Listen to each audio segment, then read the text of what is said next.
almost everything we know about how ketones function is coming from studies on the ketogenic diet. It seems so strange that these little molecules would potentially influence so many areas of our physiology. Why would ketones maybe have these potential beneficial effects?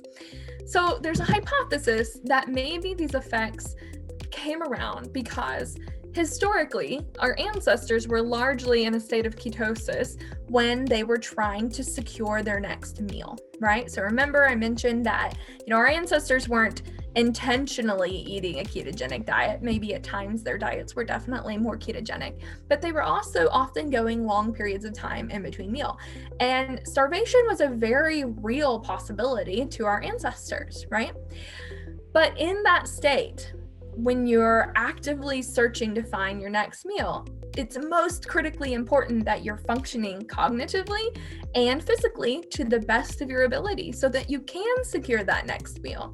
So it's a lot of pressure that could explain why we evolved to have these effects, these cognition and perhaps physical benefit effects that are being discovered about the role of ketones themselves. So it's a very interesting kind of story from the anthropology side of things. Our lab at University of South Florida does a whole lot of really cool research in this area, and we love seeing the field move forward.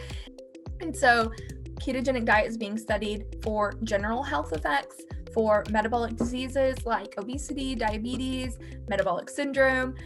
It's being studied for athletic performance, neurological, neurodegenerative diseases, and even cancer. So again, areas of active research right now, and this is really looking at primarily endogenous ketones coming from a ketogenic diet, but a very hot area of research.